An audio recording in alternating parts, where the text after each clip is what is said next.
Well, good evening, everyone. Welcome to North Reading After Dark. A perfect topic for the sort of depths of mid-November. I really appreciate everyone coming out tonight. There are cookies over there. Kaylee, our bartender and server, is around, so feel free to order any drinks there. I thought if we're doing a presentation on the bygone taverns and bars of North Reading, we need to have it in a bar. That goes without saying. I don't think the basement of the library is quite the right venue. But we'll revert back to our more staid surroundings after this. I'm Matthew Page. I'm the president of the Historical Society here in North Reading, and my co-presenter Don Doyle is here. We're going to be taking you on a tour of some places that you may remember from times past, and also places that are so far in the distant past that none of us really will have heard of them before. Our plan is to split the presentation in two parts, and as I take us from temperance through to sort of the dive bars of 50 years ago in North Reading, at that point we're going to open it up and people can tell stories and correct the record, especially since many of you in this room will remember these places certainly better than I do.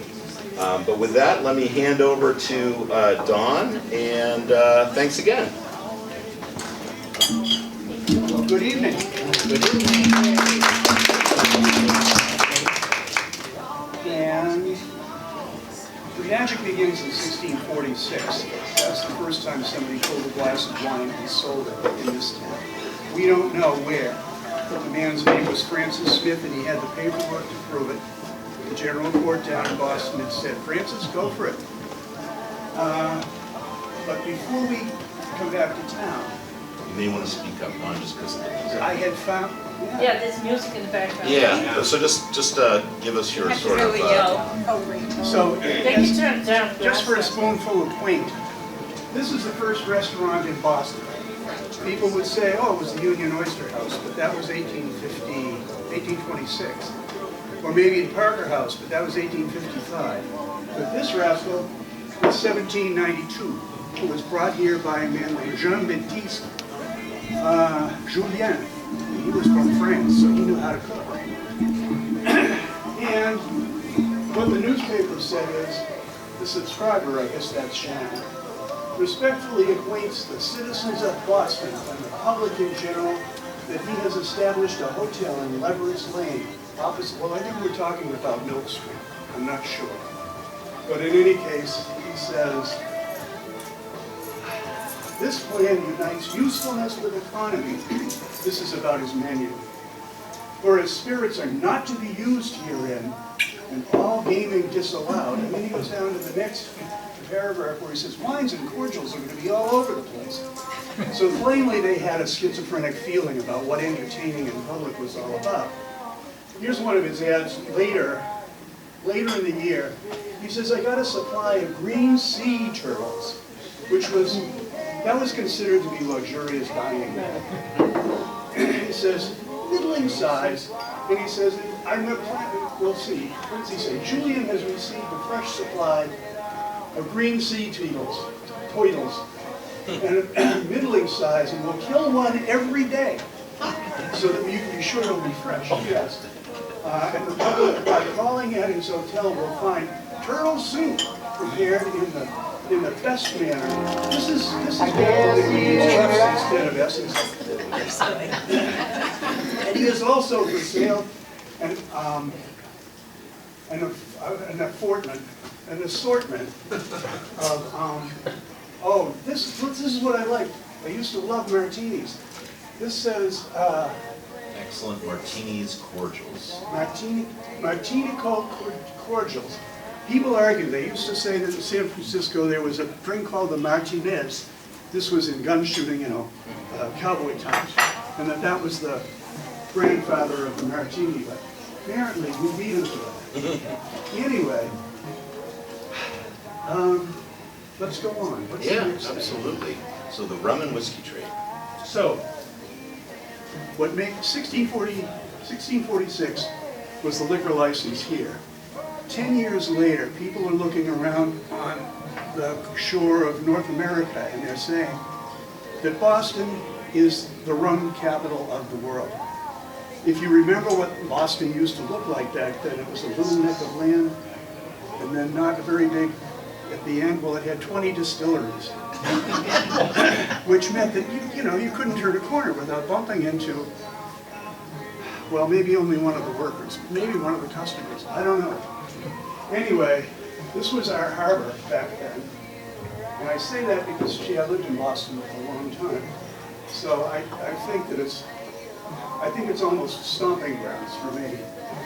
And these are the vats that they would create in order to make the stuff and sell it. Ship it, rather. Rum and whiskey. And the whiskey rebellion, we're going to talk a little bit about. Well, yeah.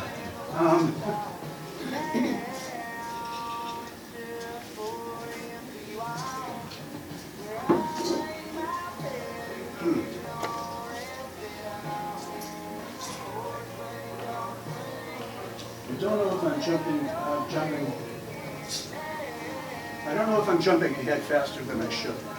But in any case, what happened here in Boston, in the Boston area, and we're only 15 miles away, is that it became cheaper to drink rum than it did to have cider or beer.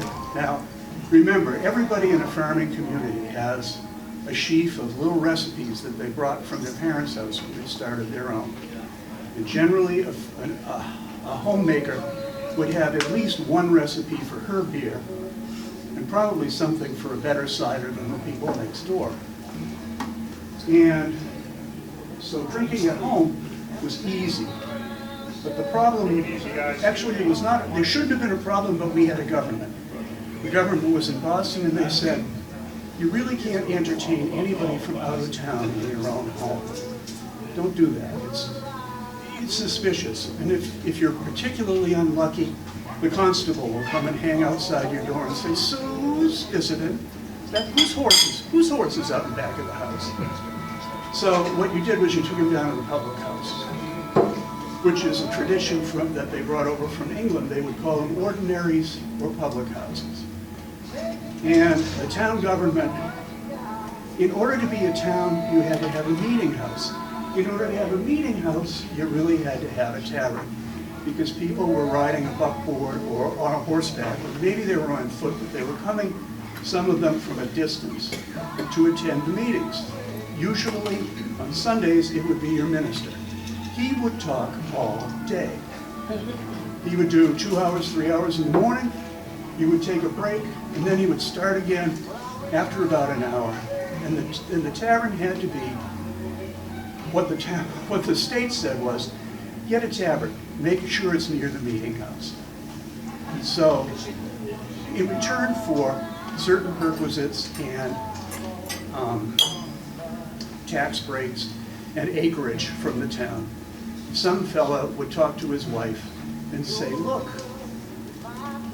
for a lot of rewards, you could run a tavern. And of course, she was the one with the recipe. She knew how to make the beer, she knew how to make the cider, and she had to clean up after everybody because he wasn't going to do it. So what would begin to happen was you had this synergy between the first meeting house and the first tavern. What would happen also was stagecoaches would begin to come through town. And the stagecoach is a serious set of problems. Let me start again. You couldn't just have a meeting, you couldn't just have a tavern. The tavern had to be regulated as to how much you served people and when you cut them off. And knowing when to cut off your customer was a great big deal. You could be fined if you weren't careful about it. And secondly, hi. Have a seat, Billy. Grab a seat. Don't be a stranger.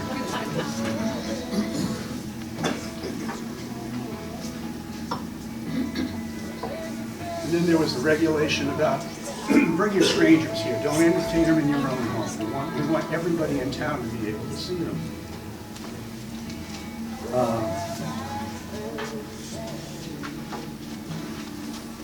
What else can I tell you? You want to talk about flips? Well, yeah. Let's return to the story of rum. Rum was terrible. By which I mean not bad for you, but it was. What I mean to say is Boston rum was awful. Everybody agreed on that. It was cheap, it was smelly.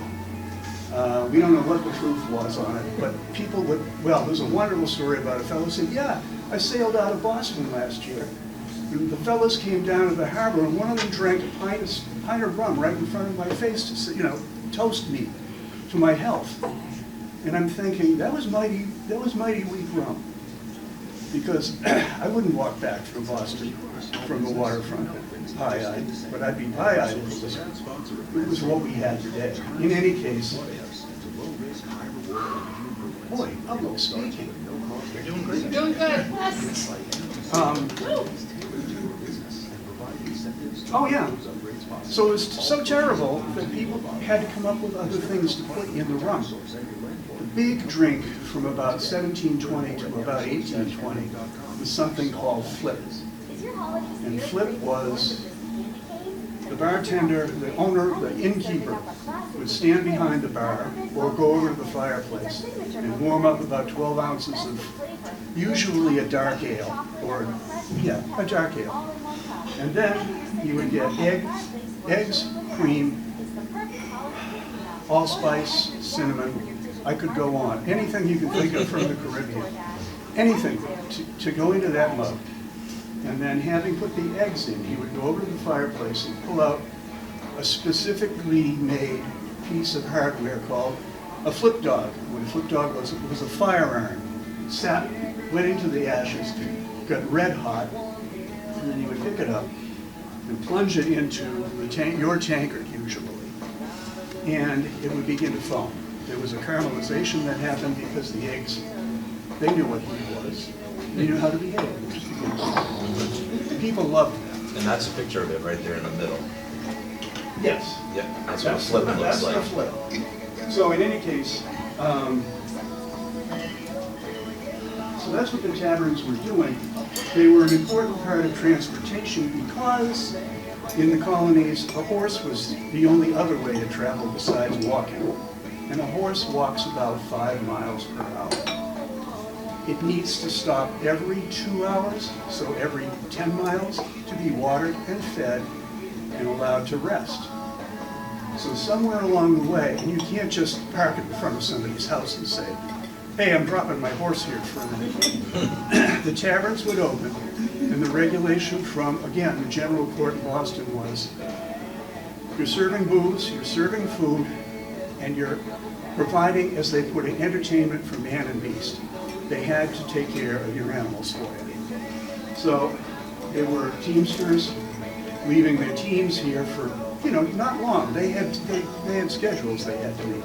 But there were also people driving herds of animals, and you can't walk them all day and all night. So a good tavern had plenty of space around it to take care of draft animals and also herd animals. I'll catch up. You're doing okay. Don't be nervous, it's just us. It's only us. We're all looking at you. All your friends here. Where was I? What was I just talking to you about? The taverns. The tavern. You want to talk about Oh, the yeah, flips? multi-purpose of there the it is. tavern. There's your regulations. Is you couldn't just have people come in. You had to be able to take care of their animals. So you couldn't just have the meeting house. The meeting house, you had to have a tavern. You couldn't just have a tavern. The tavern had to have stables.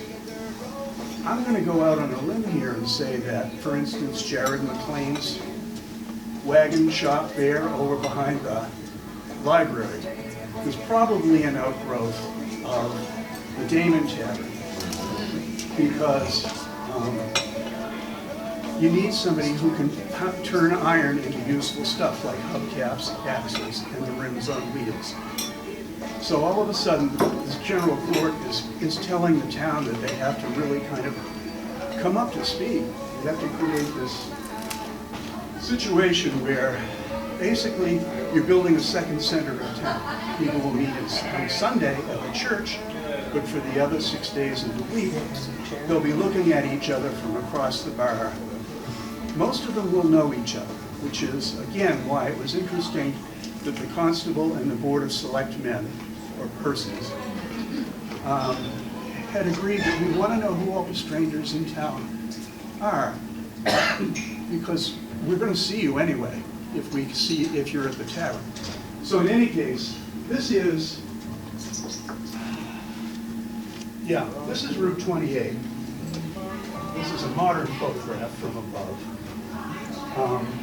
It was a toll road for the longest time, from about 1806 to about 1835. And because it was, and Americans being the way we were, none of the stagecoaches wanted to use it. Well, I won't say none of them did. But if you paid extra to get on that, you paid a toll. So people would find a way to come up Franklin Street from Haverhill, and then get onto Mill Street. So right here. And in here, near the river, was one grist mill and two pubs. One of them was Eleazar Flint's, and you know the Flint family from the library downtown. And then the other one was Jerry Nichols. Jerry Nichols was the master of the flip. And he would take his great big tankers and pour them back and forth into each other. And he was a real character in the whole northern part of north of Boston. People just spoke about him with great nostalgia. It seems like everybody had met him at one point or another. From here, they would go on up 28 to a place just about where Carter's funeral home is now. Barnard's. Barnard's was the next place you could go that would take care of as many as 36 horses overnight. And when the worthy and the rich and the well-off in town wanted to get together and organize stuff for the common good, for instance, the fire wagon, remember the water witch? They would sit down over cordials and talk to each other about money and fire hydrants. And that's where they would do it, at what Carter's is now. And the thing about Jacob Barnard was, he was a stagecoach operator down in Boston. How are we doing? You're doing fine. We're running out of time, aren't we? No, you're doing fine on time. Don't worry, I'll be Yeah, he's going to tell me because he has I'll to crack speak the next. whip, yeah. So Jacob Barnard ran stagecoaches out of Boston, Elm Square. Elm Square? Yeah, in Boston. Yeah. And he ran them in a lot of directions. But he had a cunning idea. He was like a Rockefeller. He would integrate vertically. So wherever his machines needed to stop and get water and oats, he would get property in town and either buy or build a decent-sized inn. And by decent-sized, I mean big enough for more than 5 or 10 people. And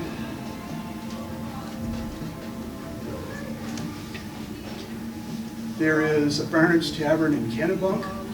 There is one in Deerfield. There's one here. There was one here. And it shows, basically it's an indicator of how the road north from Boston was a key path for commerce. Because a big inn is an investment. So in any case, Barnard's is the first, I have a question. Until colonial times, like I think a tavern of where probably men were drinking, there were inns where people would spend the night, like the stagecoaches, where all inns, and they have taverns. The taverns also have inns, where they're separate taverns where people would drink. there are local taverns where you walked in, where they, basically the innkeeper knew who his crowd was, and he knew they had walked here. But there were guys who were building for the big routes, for the big stagecoach routes. And if you look at the Damon Tavern, for instance, it has two doors, one facing out into the square. That's for the men to walk directly into the tap room, because that's where the tap room was. We don't have any part of that in the building anymore. But the other doorway is over on faces onto Haverhill Street. That was for ladies. And it was right on the curb, and they could step down from their wagon and go through that door and into a fireplace where it was warm and dry, and they didn't have to hang out with the fellows. And I can remember back in the 70s, one of the kids I worked with was a girl from Wellesley, and as we were walking by a bar, and I mean it was one of those bars where you step down to get in. We were walking by it, and she said, "What does that sign mean about no women allowed?" And I looked at her for a second and I said, "Why would a woman want to?" And I think that was the guiding light for much of the stuff is like, why would you want to hang out with a bunch of men who, if you're lucky, their shoes are only covered with cow shit?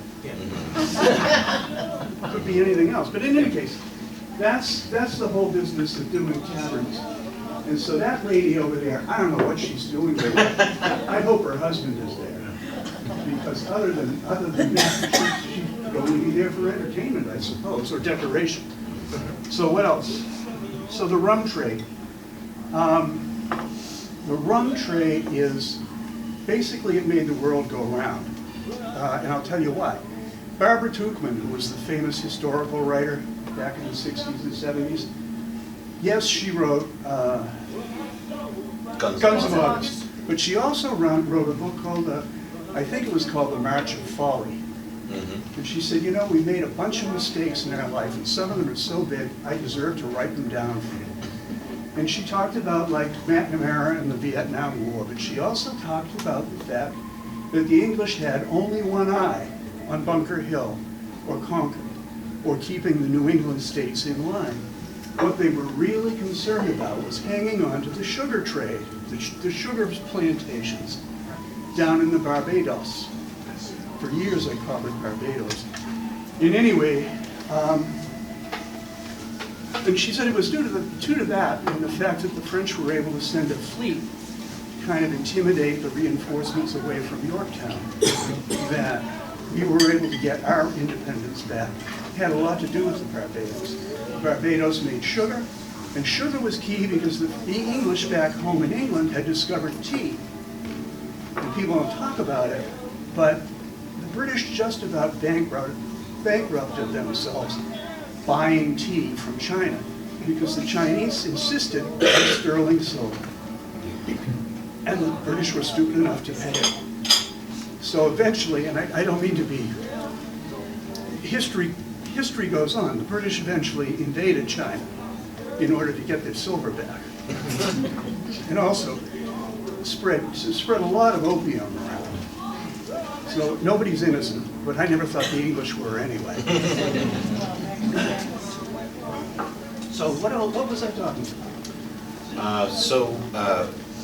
Do you want to switch to cider? Should we hand off and I'll do cider mills and you can answer questions at the end, or do you want to? One more thing. One more. The thing about cider is it's the beginning of industry because you've got a mill. Now, there were 3 grist mills in this town for much of the colonial era, at least 3, and those were for grain. The town where I grew up, there was actually a gunpowder mill because it had the Neponset River that would drive the mill.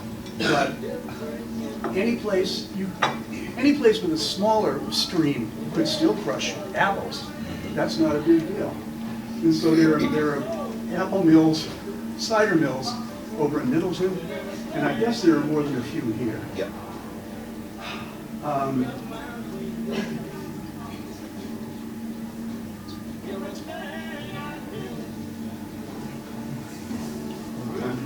Time for you to hand off the baton.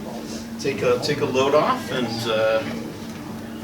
enjoy. Anna, you want to do here? I'll switch. I'll take your microphone and there we go. Switch off. Don can take us from sort of the colonial period, you know, all the way through, and I'd pick up here with cider mills, which again, North Reading being a farming community, the Historical Society having its annual Apple Festival is obviously a tribute to that. What I wanted to do for this talk, which is go through the old town reports and figure out just how many orchards we had, how many acres of town during the years, because it's kind of hard to get your head around it. We knew North Reading was a farming community, but but to what extent was it also an orchard community? So in 1860, there were 92 acres of orchards, like full-on dedicated fields that were orchards, according to the town reports. That's a lot of acreage. It was roughly probably 5% of all the sort of arable land in North Reading. And that's not counting, again, people having 5 to 10 trees in their backyard. That's sort of acres upon acres. Some of them were as big as 5 to 10 acres. And even pear orchards as well, which is pretty cool. Now that diminished over time. So by sort of the 1870 to 1900 period, it's down to about 60 acres. It's about 2/3 of that. But what that tells you is that cider production was still going strong, because it wasn't until temperance actually came in, right? This sort of religious drive to get people to stop drinking as much, clean up their act a bit. When there was a big push for people to eat apples. Believe it or not, eating apples, making apple juice, making applesauce was not a big thing prior to temperance. It was sort of a way that the temperance activists were trying to rebrand apples, right? So like, there's all these, it's kind of like, I don't know, it's like there are all these other things you can do with apples besides make cider. And the farmers in North Reading were like, explain what these other things are. We're not familiar with them. So in 1880, there were still 2 full-time cider mills in North Reading. In 1930, there was still 1, definitely, in operation. The locations of them shifted over time, but every time you drive by the Horseshoe, think of the fact that prior to the construction of the Horseshoe, on that same spot was a cider mill. And this isn't the interior of our North Reading cider mill, but this is one up in New Hampshire, and it shows you kind of what it would have looked like. It was, as Don mentioned, it was an industrial operation, right, taking advantage of that water power. And they were no frills affairs, as you can see by the exterior shot here of that building. So they were, all business. They were putting out a lot of cider for consumption. But that's sort of, you can imagine that's me playing with AI there, but that's sort of how maybe our North Reading sort of cider apple pickers would have looked back in sort of the 1840 period. Next slide, please. Okay, so it's a little hard to see. This is obviously a map. You're like, I don't recognize. Where is this a map of? This is a map that's in the Library of Congress that was drawn by temperance advocates, right? It was like an advert, like a PR thing, a gimmicky thing. So they drew this beautiful map, and so up top you have the land of self-denial, and down here you have the land of inebriation. Here's some insets I made for you. Here's the Sea of Temperance. The Sea of Intemperance. So you have Larceny Island, Murder Island, Poverty Island, Stupidity Island over here. And then here in the nice pink and blue, sort of more uplifting colors, is the Temperance, or Sea of Temperance, and you have Quiet Island and Longevity Island over here. So this was sort of, I love this because again, they're trying, between the Apple rebranding and the sorry, and I took your job away. They're trying to rebrand. And of course, you can see the type of basically propaganda, right, that they're putting out cartoons. This is actually one from Salem, Massachusetts, showing guys loading up barrels from the distillery, and they have things on them that say, here's a barrel of murder, here's a barrel of cholera, epilepsy, fever. So again, they did not pull the punches as we're all sitting here drinking our beers or a glass of wine. But as we know, Massachusetts and my home state of Maine were places where really, temperance, got its start. Neil Dow was obviously a major force for banning of alcohol in Maine. And as we know, until recently, Massachusetts still does have some dry towns. But in 1914, you can see from this map of Massachusetts, the the white towns are all dry, and the towns in black are ones where you can buy alcohol from a licensed distributor. This is sort of a bizarre graphic here. It's a sort of picture from a temperance magazine, and it says it's just a cider. So the temperance advocates were really annoyed that their efforts to get people to stop drinking sort of stalled out when it came to cider. People just viewed cider as fine. It was okay. It was also big in the Northeast. We think of, nowadays, more of us are beer drinkers than cider drinkers, but back then, beer was much more associated with German American immigrants, right? Sort of Midwesterners, Pennsylvania, Dutch. So we New Englanders, we were all about cider. Beer was sort of not to our taste, so to speak. So now to North Reading, okay? So, where did North Reading sort of fall with the whole temperance thing? What we know is that, North Reading obviously was founded as a Puritan town, 1720 or thereabouts.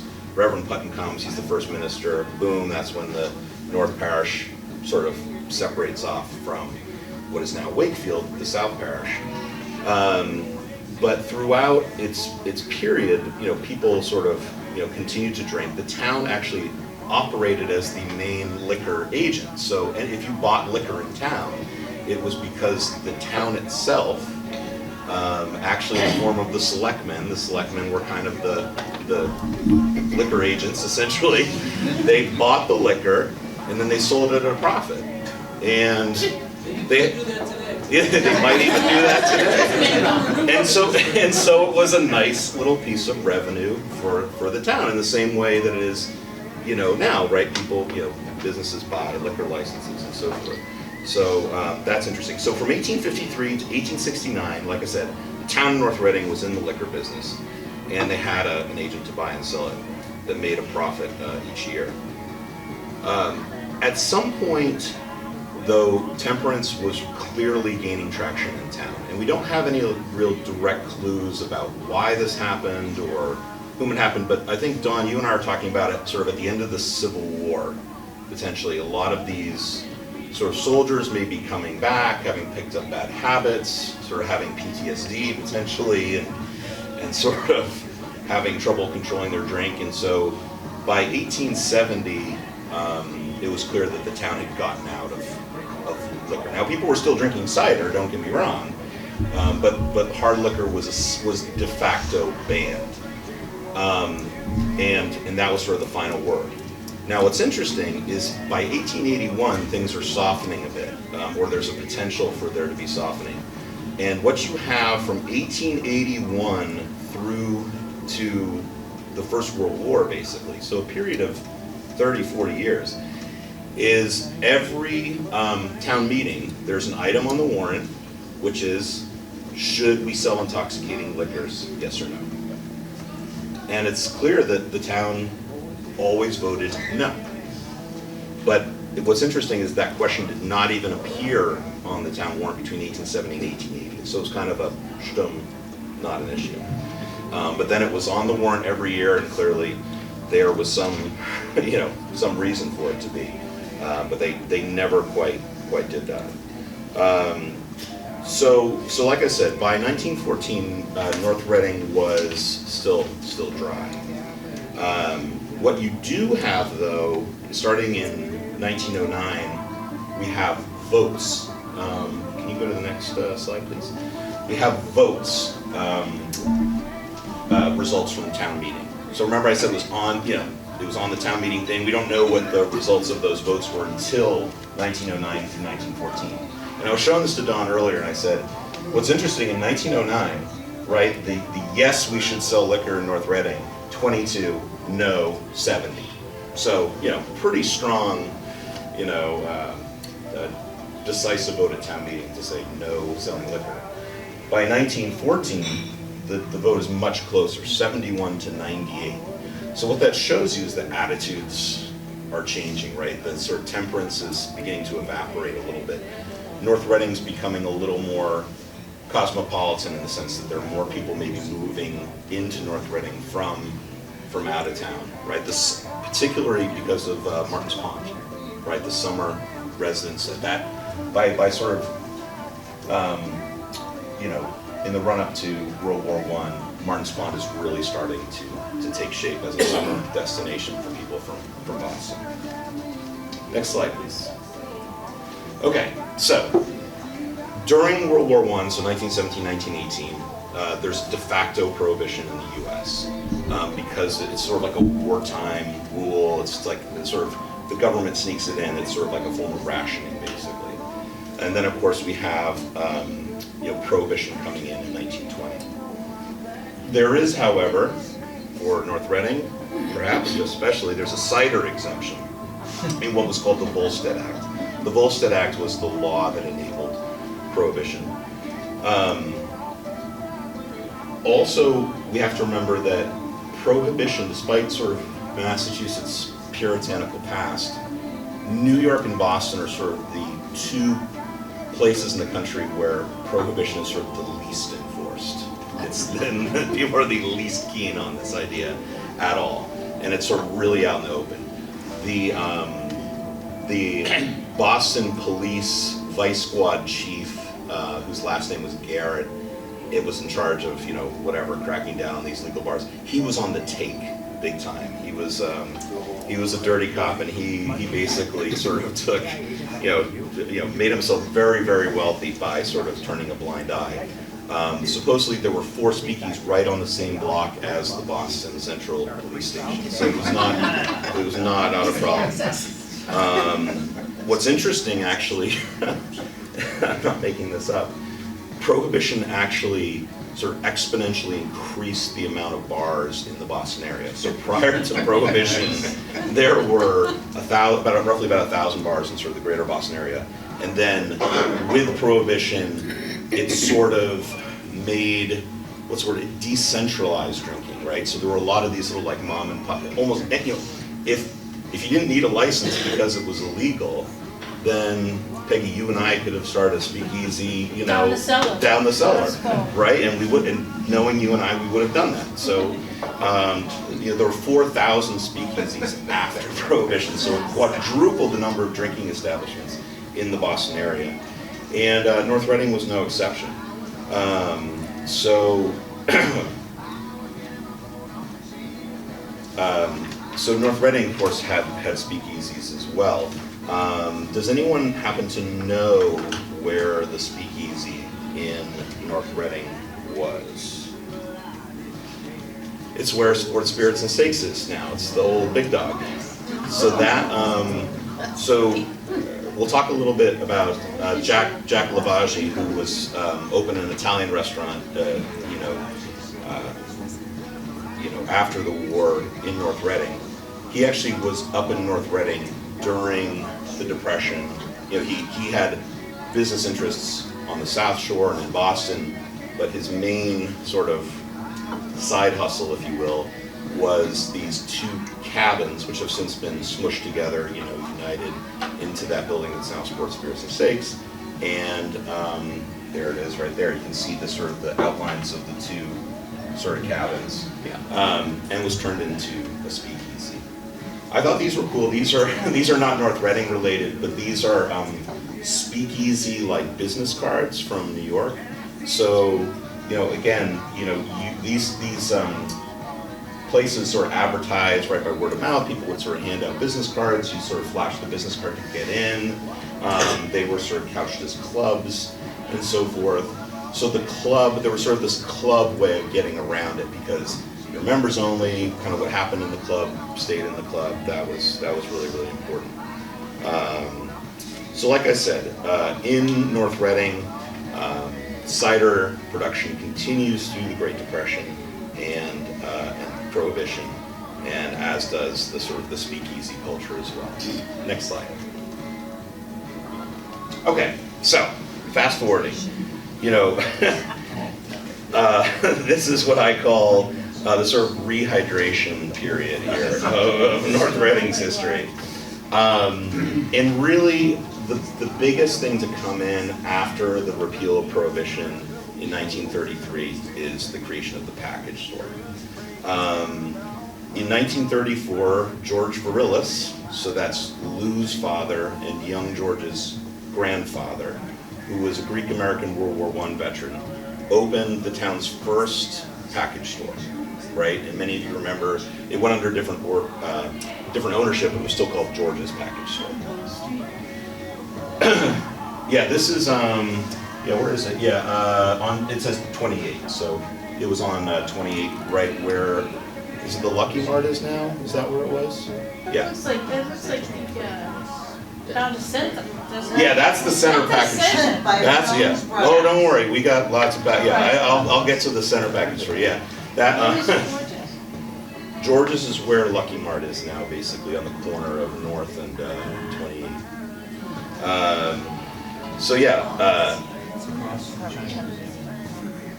So North Reading kind of, I think it had amnesia at that point about its sort of whatever dry past, right? Because remember I said that they were essentially dry between the time of, the end of the Civil War through till Prohibition actually formally started. But right after Prohibition ends, it's package stores in North Reading and in bars and taverns. Places like the Pond Club, which we'll talk about in a minute, which was out on Martin's Pond, that actually started during World War I, again, as sort of like a residence club. It wasn't technically a poorhouse, but it was.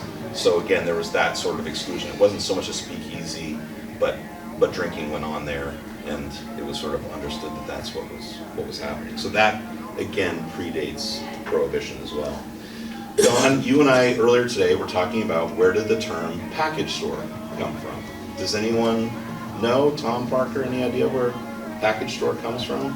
Well, because you got the liquor was you purchased it in a chain and the bottle was placed in a package. Exactly, so that is what we all would answer, which is it comes in like a brown paper package. However, I did some research today, apparently that is not the reason. It is called package store. So I will, this is one of those like, I am this many days, or this many years old when I learned what a package store was.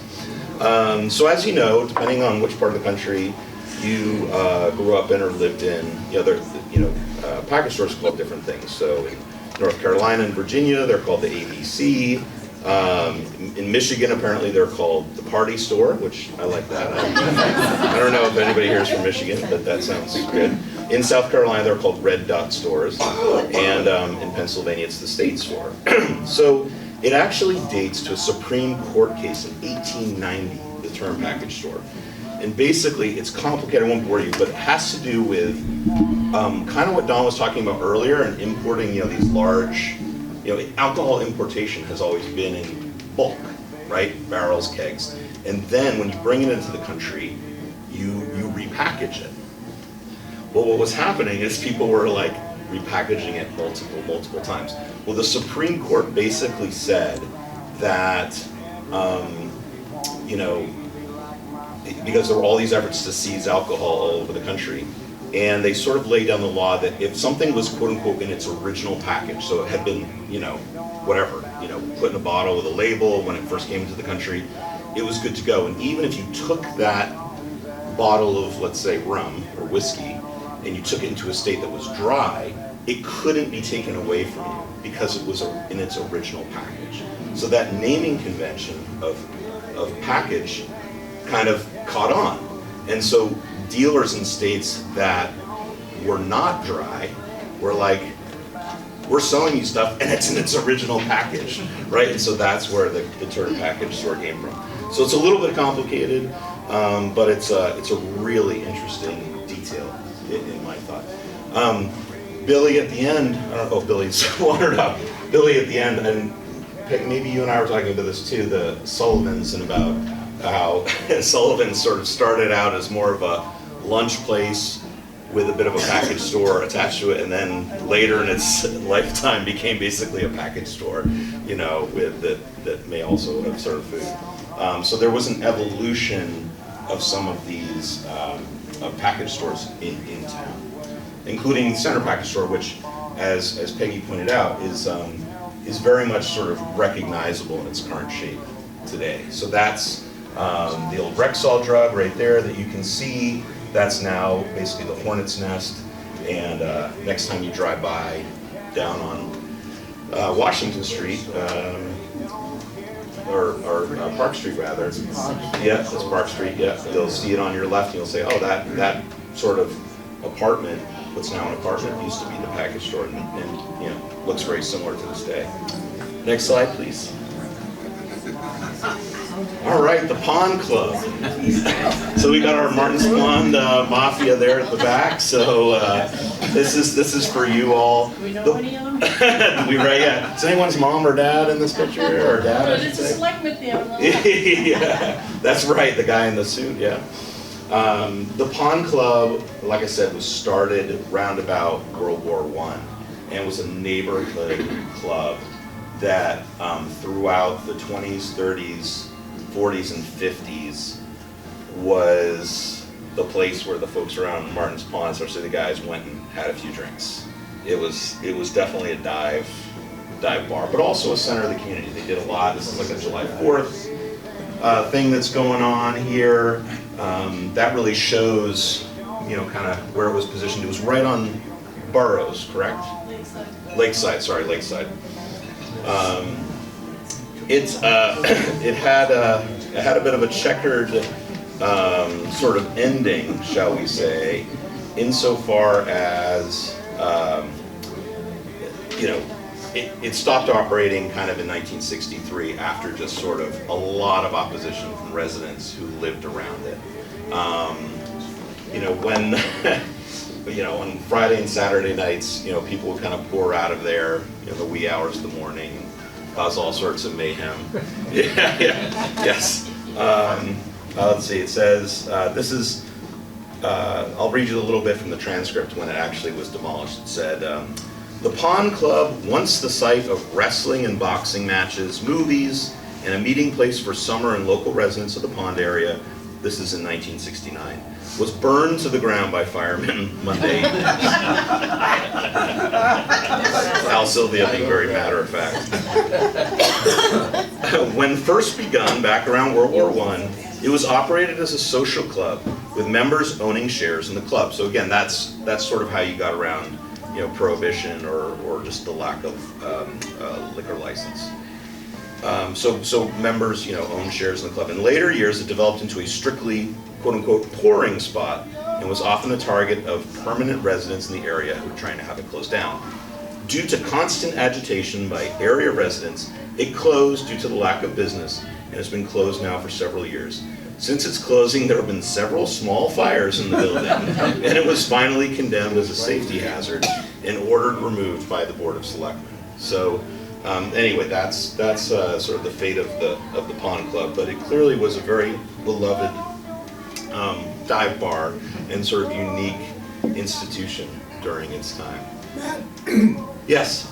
I have to change. No, you have to change the battery? Change the battery. Oh, okay, no worries, no worries. I'll take a sip while you're in that area.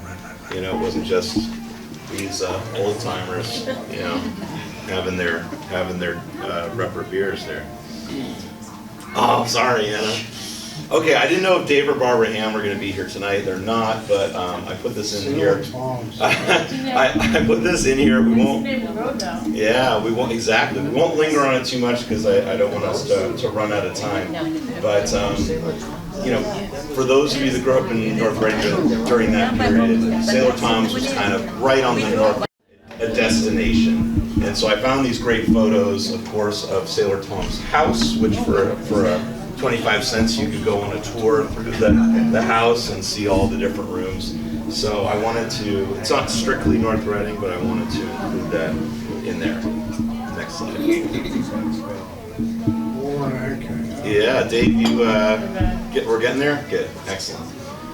So North Reading After Dark wasn't all pond clubs or temperance meetings. You know, there was also post-war sort of fine, you know, what we would consider fine dining. You know, we talked about Jack Lavaggi, who came up and opened This is where the Park Colony apartments are right now. And there's Bonfantis. This, I love this. I found this postcard of the back gardens at the Badsheets. And then the Oar and Anchor. The Oar and Anchor, of course, so this building, right, started out as this fine dining restaurant and then ended its ignominious tenure as the Maverick, which we'll get to in a moment. Yeah, so I accidentally touched that there. No, no worries, it's okay. Okay, music and nightlife. The dust. So the Stardust Club started its life as a dive bar, the Middlesex Club, right? And then it later got rebranded as the Stardust Club. The 303 Lounge, where Apothecary is now, was another sort of place, again, more tooled. It was definitely a drinker's bar, but it was also tooled towards You know why music. it's called 303? Because of the address, right? Exactly. Yeah, so it was at 303 Main Street. And I love this. This is a picture of, Kitty's, kind of how it looked during that period, kind of in the 50s, early 60s. The shack. This is a picture of one of the bands that play, this is taken at Kitty's, of the Swing Kings playing Friday night at Kitty's in 1965. You could take Anna, I could have taken you, the whole family there, Monday through Friday, businessman special, 99 cents. Enjoy the finest American and Italian cuisine at Kitty's. Get an ice cube with that. So exactly. So Kitty's hasn't changed much. I don't know, and maybe someone in the room knows when the actual Kitty's sign dates from. I'm assuming it's the 60s at some point. It was closer than that because I knew this guy Donnie Campbell from North Reading. Yeah. He did one sign and then they did that afterwards. So it was But 70s the maybe? Kitties, yeah, the Kitties, I have a picture at home that says Kitties on it and kind of like block letters, and you only saw it from like the front. And they had antique cars there, and the transfer came down and asked my father to identify what the cars were, what year they were. Oh, to figure out kind of when it was. But they've been, they just had their 80th birthday, anniversary. Is that the White House behind that shack? So this would, That house, And they moved that Yeah. house down in, I don't know, by Dairy Queen someplace, Chuck knows. it moved off of like Emerson or somewhere up And they there. moved the White House, the Yeah. house. Off of The Oak Wayside Street. Bazaar and down, that's what they used to call it. Yeah, and then the Portier's house was down in there too. And Smitty's was right after that. Yeah. Yeah, The Gulf's the as we Nichols know. Road where I grew up. Yeah, a lot of houses, moving houses. You didn't tear down a perfectly good house, you just moved it somewhere else if you wanted to keep it. Kitty's, put the whole parking lot in the swamp before all that swamp was like that. Absolutely, absolutely. Escaped Next the slide, whole Anna. thing. That was just- All right, so this is what we all been waiting. This is the sort of more of the dive bars here. So this is the Middlesex in the 50s, Middlesex Club. Again, going back to that kind of club. Yeah, this is Studebaker out there. That became the Stardust Lounge. This is the Shoe, the early Horseshoe. Again, remember, prior to the Shoe, I read it was something called Twomey's Tavern. Is that right, Judd? Does that ring a bell? Toomey's? Say that again. Toomey's Tavern, briefly. And then before that, it was that cider mill I talked to you about. Yeah, it was this side. Yeah, but it became the Shoe obviously very early on. And Shoe for a few, we had no place else to move. the Shoe for a few. I don't know. Until 2, Until 2. at the time. Yeah. So that was so again, people will recognize that was its sort of earlier incarnation. And then going back to our friends over at Sports Spirits and Steaks, that place has gone through more name changes than I've had hot Kelly's breakfast. was the In the best. 40s, it was called Riders Inn. Yeah, Then it was called Riders Inn. Then it was Toppers. yeah, Then it was the Fireside. Then yeah, it was Arthur's Oyster Bar. yeah. Then by Bill Kelly, it was Kelly's Oyster Bar. Which was And then Eddie fantastic. Dirk-Kazarian bought it, and it was Kelly's Seafood and Steakhouse. It was Then so it was the Bullpen, then it was Martin's, then it was the Big Dog. Yeah. And now it's Spirit Sports and Steak. Yeah. I gotta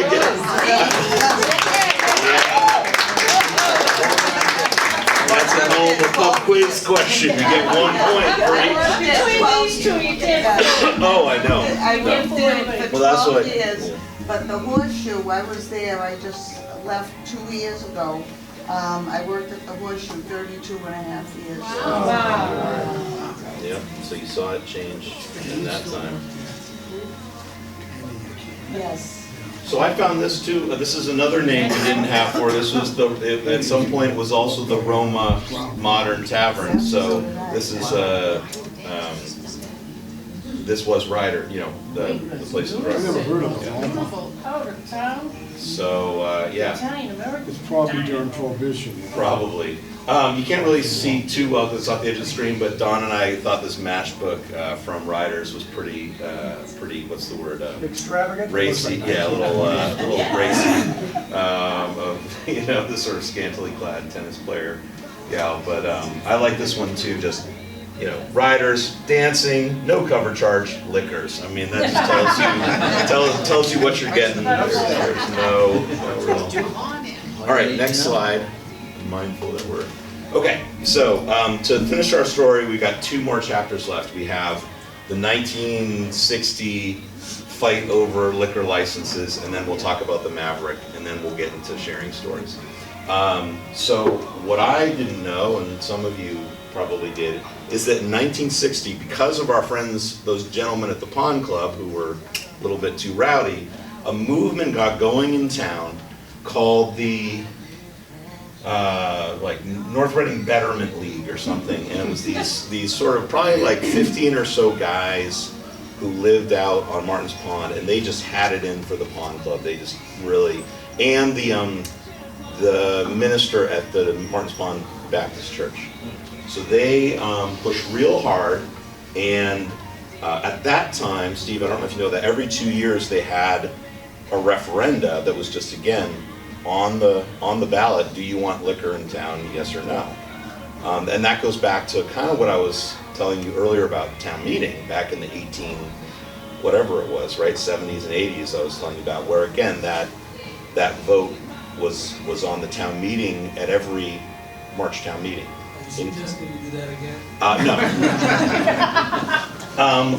And you can see why, because all the proprietors, shall we say, in town, you know, Whitey at Kitty's, Pat Lee at the Horseshoe, Florence Lavaggi, the C.C. Bonfanti, they all basically took out these ads. This is again in the November, whatever it was, issue of the transcript, sort of the election week issue of the transcript in 1960. And they put in these great ads there. It's like, you know, Whitey respectfully asks you to vote yes. Florence Lavaggi will thank you very much if you vote yes. You know, and then the North Reading Beverage Association went all out and laid out, you know, they marshaled their facts. They said, look, you know, here's what we pay to the town in revenue, here's the people we employ, blah, blah, blah, blah, blah. And so they were making the argument that, again, you know, this was a business decision that North Reading residents should make. And then on the flip side, the no vote no crowd was very persistent as well, and had lots of ads and their own sort of set of arguments. Who What I won? think, Yes? Anna, you want to, next slide, we'll see who won. All right. So here we are, 1960. Like I said, they voted every 2 years on this, but it was 1960 where things got really contentious. But I tell you what, the North Reading Betterment League didn't get, I think they got fewer votes than they had gotten when they didn't campaign. So the full, you know, yes on full licenses, 2663 to 1128 no. You know, in previous years when it hadn't been debated, it was pretty much the same outcome. So bottom line is, North Reading, we've always had it in whatever our genome is to be a wet town. Now Reading, they were a dry town. They didn't even have package stores until 1969. So this should be like a business school unit, right? Because North Reading historically had this competitive advantage, starting from when Prohibition ended in 1934, when George Verlis, Senior opened up his package store, through essentially to the current day, because it's that residual effect of basically being the place where folks from all the other towns came to have a little bit of a tipple. Next slide. And of course, we couldn't talk about North Reading after dark without talking about the Maverick. The Maverick is Den of iniquity. Den of iniquity. A lot of people in this room have been to the Maverick. Some as very young men had some of their first life experiences at the Maverick. Some of us never have been there.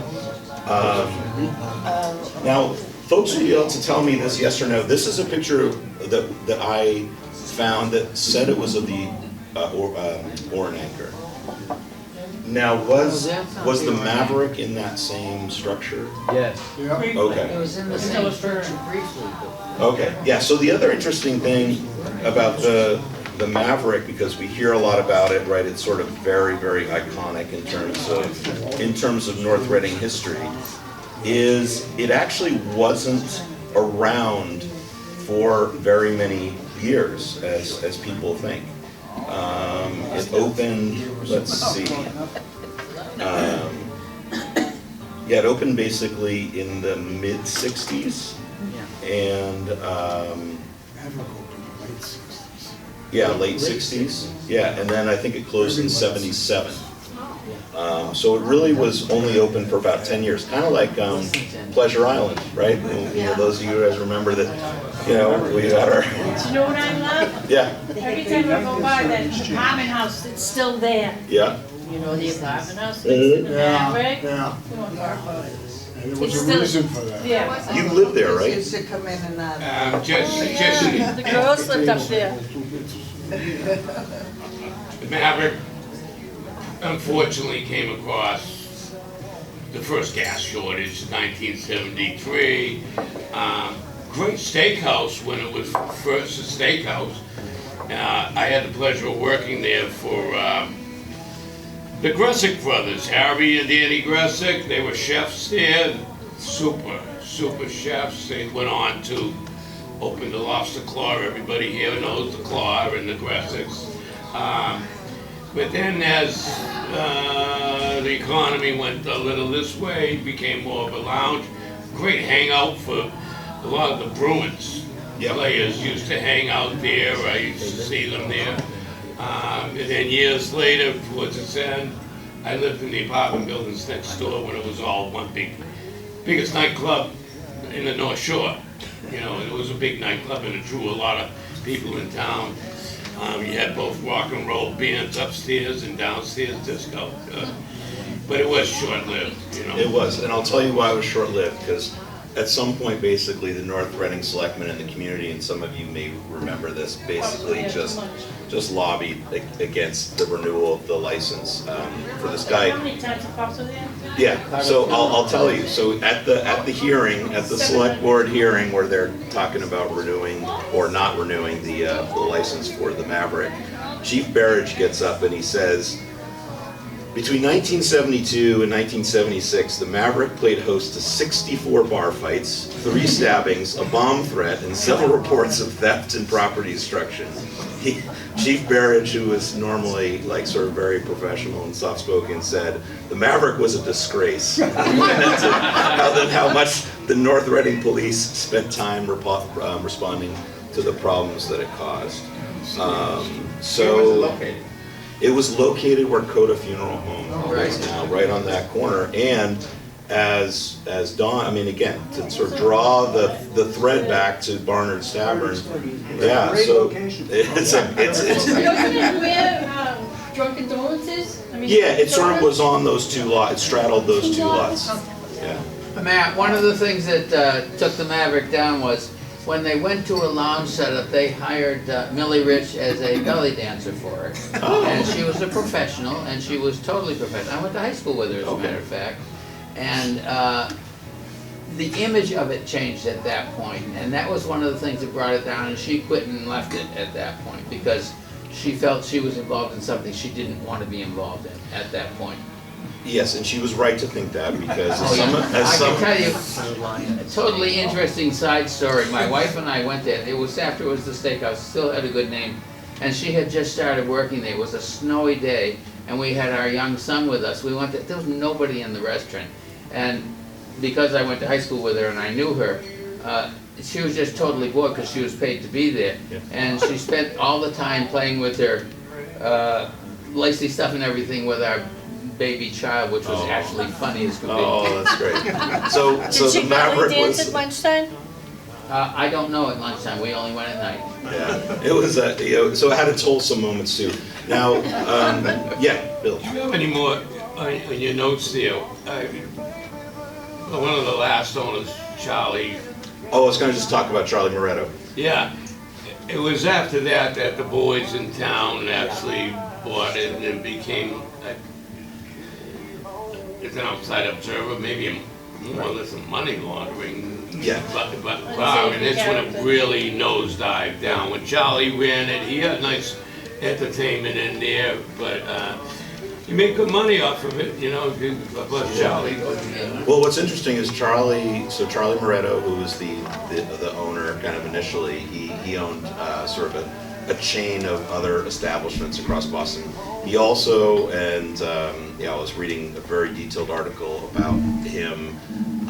He was sort of associated with the Genovese mafia family, basically. And so again, the Maverick was part of that network of sort of hubs, and yeah, it was part of the reason it was a happening place to be is because he was kind of a made man. He was connected. Yeah.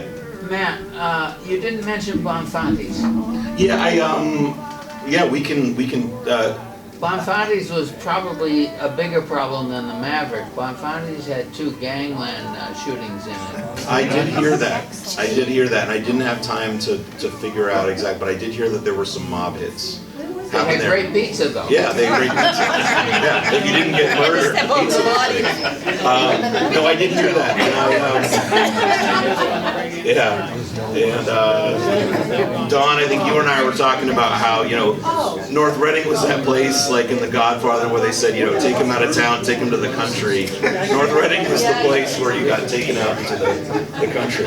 But real quick on Charlie Moretto, so it's a little bit of a sad story. He after the ill-fated Maverick, he relocated to Florida, got into lots of very dodgy stuff down there. But then actually in 2003, sad story, he was actually assassinated in a mob, like a mob hit. I have the article. There's a very, it's definitely a long read. It's like a 15-page article that the Florida paper did, an investigative piece in 2003 about him and about his associates. But it all started with a little old Maverick.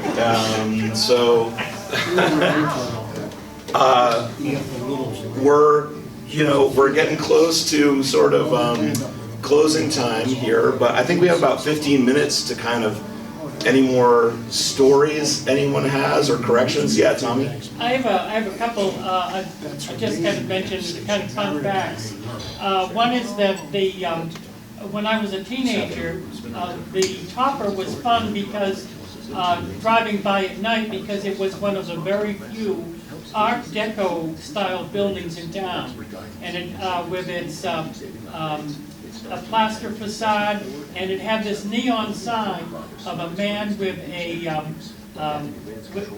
Going like this, with a hat. with a top hat and cane. I just flashed on that. Just like the the logo of the New Yorker magazine.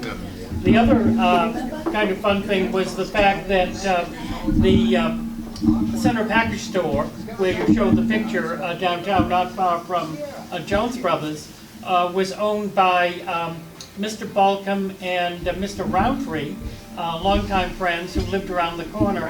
And they ran it, and I think Mr. Roundtree was was at that time the moderator of the Congregational Church, and felt obligated to resign his position because now he was selling spirits. So he did. And of course, around the corner was Nan's, which was at that time a McGoldrick's apothecary, a drugstore. And that drugstores are allowed to sell spirits for medicinal purposes. So that was the 1930s. That's right. So Mr. McGoldrick had a very large supply in the cellar of that building of spirits. And you could sign a little register saying you were purchasing this bottle of sherry or this wine or this brandy for medicinal purposes. And you would sign the book and But off you you'd had to go. have a prescription in order to do that. Your doctor had to write an okay for it, then you took it in. Because I was the pharmacist that sold these. Well, hopefully not in Don, hopefully not in 1933. No, that was my father then, but I came in afterwards, so I knew well. Yeah, so I he would've- he made definitely soda syrups in the basement. Yeah, well, I remember. In the late 40s. I don't know if the Stardust Lounge of the original building, of course it went through at least one or two buildings, may have been the early Airport Inn. Because of course that area of the flat land there was a grass field airport. Also, the Oar and Anchor was quite the establishment, and very handsome. Mr. Worthington was the owner manager, who was a very fussy owner. The floors were done in the style of Cape Cod spatter painting. Yes. And the varnish on the table was about 3 inches thick. And he also, and his, the maitre d' desk was this beautiful curly maple 18th century drop front desk. And then the, wanted to say about the, a little comment about rum. A number of years ago, I had the chance to tour a distillery in Boston that was making a New England rum, and another opportunity I had to speak with a representative of a liquor distributor, and he told me that still to this day that New England, and particularly Massachusetts, is the highest consumer of the New England style dark rum. Other areas of the country like a white rum, but we still like the old-fashioned dark rum. So this shows what I think is fascinating. It shows how these historical trends like just get into the ether and exactly, and still and these traditions carry cultural. The distiller in Boston who was producing a New England rum said that we asked them how rum was made, and they talked about the that you ferment the molasses with a commercial yeast. And one day he had a shipment of molasses coming in from the Barbados, and one of the drums had been damaged in transit. And he would walk by the drum, and he was sniffing it, and said, that really has a very pungent and delightful aroma. He said, let's try the yeast, and let's make a run from this random yeast, and it turned out it was far superior to the commercial yeast he was using, and started using that to produce his New England rum. And he said, because that yeast is not available, he kept a going sample not only in the factory, but in his home refrigerator. It's like sourdough bread. It's like sourdough bread. How are we doing on time? Okay, yeah, we got a few more minutes. John, you were posting on Facebook today a few interesting memories. Well, yes. Well, a couple of things. I went to the Maverick when it was at its wildest stage. Yeah. I lived about a mile from there, and my mom was actually happy that I went there because she goes, well, if you get really drunk, you only have a mile to drive rather than going into Boston. And I definitely remember coming out of there in the parking lot with cop cars and lights flashing. The shoe wasn't much better at that time. It was also pretty wild in there. You could scrape the ceiling with the smoke that had built up in there. So that was a wild place too, just a little smaller. Yeah. And that picture of kitties really hit home because my dad used to go there when it looked like that back in the, he grew up in Reading, and he used to go there in the 30s and the 40s. And he took my, there. Yep. It was that one just before that. Oh, was it? There. Oh, That's that's Kitty's. That's Yeah. the original. Yeah. And he used to go there and have drinks there. He said it was more of a bar than it was a restaurant at that point. Yeah. And when he started dating my mom, who you knew grew up in the house you lived in now, he probably picked her up at the house. Oh, and they went over to Kitty's. And they went to Kitty's. And my mom, who was a little more hoity-toity than my dad, said, and she told me this many times over the years, your dad took me to that dump there that had sawdust on the floor. So it literally had sawdust to catch the beer there back. And of course, he thought he was taking her to one of the fancier, but he could have been taking her to the shoe. Yeah, he thought it was great. He thought he was making points. Yeah. So that's right. Peggy. That's very Oh, yeah, interesting. I don't need that. No, you need it Oh, I see. for NORCAM. But you didn't mention anything about the Wakefield's Men's Club of Swan Pond. I did not, because I didn't know that wasn't on my radar. Oh, it's real private, I'm sure. And there was no telephone, no way, of course, no way. And so they called Mrs. Skinner, Mrs. Yeah, George Skinner, the would say, taxi. You tell my husband this, that, and the other thing. And she'd drive. Mrs. Skinner Yeah. would drive from down Skinner's taxi, we know what that is. Yeah. Up there, deliver the message, want the $2, okay? And an answer was $2 more. So she drove them down up to the Well, it's a long way to drive. And because the guys went up there, they wanted to get away from the wives. It just had, they're fun, doing whatever they're doing. And it was A bar without a telephone? What a great. Men's Pub. No, so it was called the Wake. Oh, but that was. Wakefield's Men's Pub. Yeah, it was the Yes. what was the Wakefield hunting? What did they call it? It was. I know it's called the Men's Club, but Dana Rowe gave me a bunch of stuff on it. It was called like the Wakefield Hunters and Archery Club. No, they made up all that. Yeah. Yeah. The only things they were shooting were shots. Yes. I can keep it. Any other reminiscences? Steve, do you have any? Nothing that I would like to do. Very good. Yeah. Absolutely. We got our expert here. Well, this is more of a story. My father, my mother didn't work. She was staying at home. My father would let her, and she was with us all the time. And I have, in fact, I still live on the same property. Richardson's Garage is my family. Our family's been in town for like 150 years.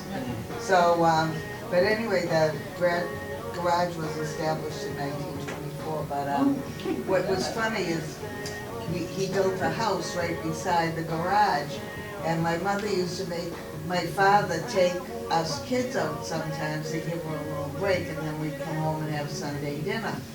And my father really wasn't great at doing that, but he would go, he'd sacrifice his time there, and he'd throw us two kids, me and my brother Roy, in the car, and we'd go to the pond club. And of course, kids weren't allowed in there because we were like, I don't know, 5 and 3 or 4 and 6, something like that. So we sat in the car and he'd bring us out a ginger ale. Then from there he'd leave and he would go up to the Moose. And kids weren't allowed in the Moose like around 1955 either. So we'd go up there and he'd bring us out like a Coke or something. So then he'd leave there and he would go to the shoe and my father would bring us inside to a booth. And he'd sit us down with a bag of potato chips and yet another soda. And then we would go home and my father made a promise not to tell my mother. Right, you have to sworn to secrecy. Yeah. So we'd get home and stuff, and my father would say, "Oh, the kids were so good." And so she'd have dinner all ready and everything for us to sit down, and who's gonna, after all this crap we ate? Yeah, that's right. And the house that we lived in was right beside the garage, so he could just walk across. Sometimes I swear if he fell down, he just rolled into the driveway. That's great. I love it. Yeah. Good,